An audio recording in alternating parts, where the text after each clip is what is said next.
ओम नमो भगवती वासुदेवाय नमो। नमस्कार बंधुगण आपण मानकु आम यूट्यूब चैनल को स्वागत।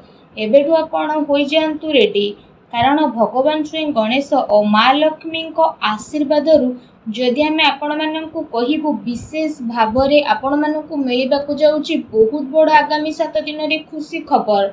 घर घर को जाई आपण मिठा बांटिबा पई होई जिबे रेडी। जदि कहबा ए 7 दिन समय रे भगवान श्री गणेश आउ माँ लक्ष्मी को आशीर्वाद बहुत ही भल समय रहिबाकु जाउची। आज केवल नसीबवान रह ए वीडियो को ही आपण माने देखि पारिबे। बहुत ही महत्वपूर्ण वीडियो आपण मानक पई रहिबो। आपण मानक कहबो कि ए 7 दिन रे रिद्धि सिद्धिदाता भगवान श्री गणेश को आशीर्वाद गजकेशरी जोगर मध्य निर्माण हेबो। आउ एहा सहित धनर देवी माता लक्ष्मी को कृपारु महालक्ष्मी जोग, धन जोग एवं 2टी राजयोगर मध्य विशेष भाव निर्माण हेबो, जहा द्वारा ए 7 दिन समय आपणक पई बहुत ही भल दिन साब्यस्त हेबो। प्रतिटी घर को जाइके आपणक मिठा बांटिबा पई पड़िबो। विशेष भाव ए खुशी खबर आपणक प्राप्त हेबाकु जाउछि। भगवान श्री गणेश माता लक्ष्मी को आशीर्वाद ए 7 दिन रे अनेक प्रकार लाभ, धन लाभ, बड़ बड़ खुशी खबर एवं अनेक सारा लाभ आपणक प्राप्त हेबो, जहाद्वारा आपणकर संपूर्ण जीवन बदली जीव। से खुशी खबर कौन आसतु जानिबा, सेतिपई वीडियो को पूरा शेष पर्यंत देखंतु। आ शेष रे वीडियो को निहाती भाबरे देखंतु। वीडियो को आदौ भी मिस करंतु नाही, कारण ए वीडियो आपण मानक पई बहुत ही महत्वपूर्ण रहिबो। ए वीडियो रे आपणक पई आगामी 7 दिन रो संपूर्ण विषय रे सठिक राशिफल मु आपण मानक पई नै करी आसीछि। तेणु वीडियो शेष पर्यंत निश्चिंत भाबरे देखंतु। या पूर्वरु कहिबी भगवान श्री गणेश माता लक्ष्मी सच्चा भक्त होइतिले वीडियो को लाइक करंतु। कमेंट बॉक्स रे जय श्री गणेश, जय माँ लक्ष्मी बोली अवश्य लिखंतु, जहाद्वारा आपणकर सब मनोकामना पूर्ण हेबो। आसंतु जानिबा केमिति रहइबो आपणक पई भगवान श्री गणेश माता लक्ष्मी आशीर्वाद आगामी ए 7 दिन विशेष भाव स्थिति।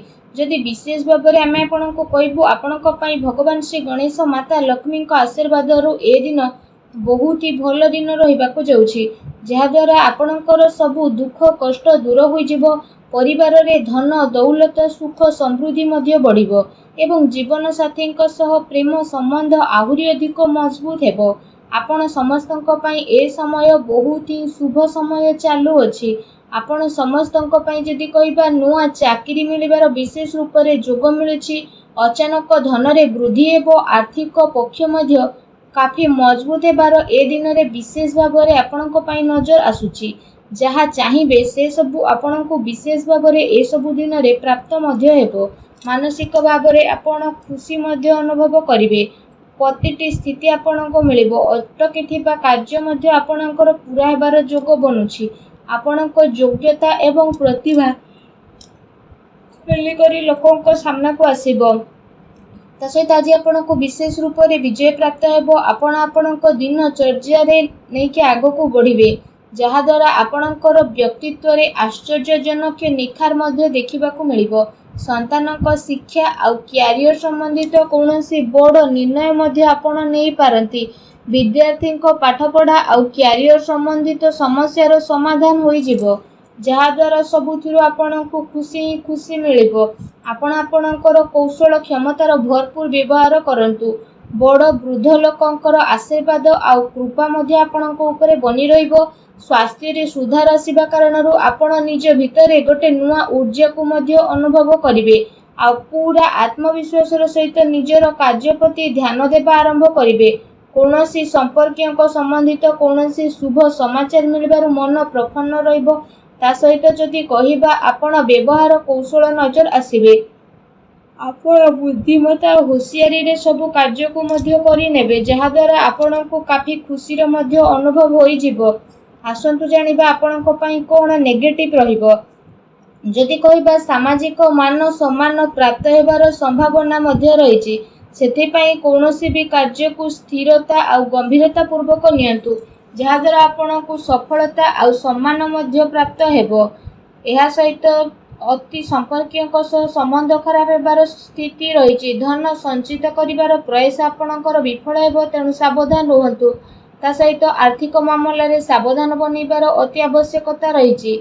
भाई द्वारा संपत्ति बंटवार संबंधित किछि स्थिति मध्य आपणकर आसी पारे। आपसिक संबंध को बिगाड़तु नहीं। युवा वर्ग निजर क्यारियर रे कौनसी प्रकार समझौता आपण करंतु नहीं। ता सहित आपणको आपणको क्रोध आउ आक्रोश उपरे काबू रखिबाको पड़िबो। केते थर तरतर आउ उत्साह रे बना जाइथिबा खेल मध्य आपणकर बिगिड़ी पारे, जोंथि पई परिवारर सुख शांति मध्य प्रभावित हेबो। निजर लक्ष्य प्रति कड़ा नजर रखिबा आपणको पई अति आवश्यक रहिछि। ଏହା ସହିତ ଅଜଣା ଆଉ ଅପରିଚିତ ବ୍ୟକ୍ତିଙ୍କ ଦ୍ୱାରା ବ୍ୟବହାରରେ लेणदेण ସାବଧାନତା ରଖନ୍ତୁ। ଆପଣ କୌଣସି ଷଡ଼ଯନ୍ତ୍ରର ଶିକାର ମଧ୍ୟ ହୋଇପାରନ୍ତି। ସେଥିପାଇଁ ଠିକ୍ ଏହା ରହିବ କି ଆପଣ ଖରାପ ଲୋକଙ୍କ ସଙ୍ଗତିରୁ ଦୂରେଇକି ରୁହନ୍ତୁ। ବଡ଼ ଲୋକଙ୍କର ସ୍ୱାସ୍ଥ୍ୟରେ ଆପଣଙ୍କୁ ଧ୍ୟାନ ରଖିବାର ଅତି ଆବଶ୍ୟକତା ରହିଛି। ତା ସହିତ ବ୍ୟର୍ଥ କାର୍ଯ୍ୟରେ ଧନ ଖର୍ଚ୍ଚ ହେବାର ପ୍ରବଳ ଯୋଗ ମଧ୍ୟ ଆପଣଙ୍କ ପାଇଁ ବନୁଛି। ଭୂମି ଏବଂ ବାହନକୁ ନେଇ କୌଣସି ବଡ଼ ଧରଣର କରଜ ମଧ୍ୟ କରିପାରନ୍ତି। ସେଥିପାଇଁ ନିଜର ଆର୍ଥିକ ସ୍ଥିତିକୁ ଧ୍ୟାନରେ ରଖିକି କିଣାକିଣି ସମ୍ବନ୍ଧିତ ଆପଣ ଯୋଜନା ବନାନ୍ତୁ। ଏହା ଆପଣଙ୍କ ପାଇଁ ବହୁତ ଭଲ ରହିବ। ଆସନ୍ତୁ ଜାଣିବା ଆପଣଙ୍କର ଲଭ୍ ଲାଇଫ୍ କିପରି ରହିବ। ଦାମ୍ପତ୍ୟ ଜୀବନକୁ ନେଇକି ସ୍ଥିତି ଆପଣଙ୍କର କାଫି ଭଲ ରହିବ। ଜୀବନ ସାଥୀଙ୍କ ସହ ମଧୁର ସମ୍ବନ୍ଧ ହେବା ସହିତ ଆପଣଙ୍କୁ ତାଙ୍କର ସହଯୋଗ ମଧ୍ୟ ପ୍ରାପ୍ତ ହୋଇଯିବ।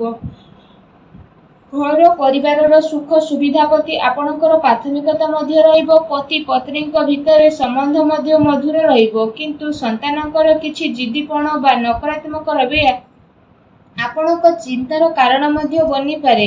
ଆସନ୍ତୁ ଜାଣିବା ଆପଣଙ୍କ ବ୍ୟବସାୟ ଆଉ କ୍ୟାରିୟର କିପରି ରହିବ।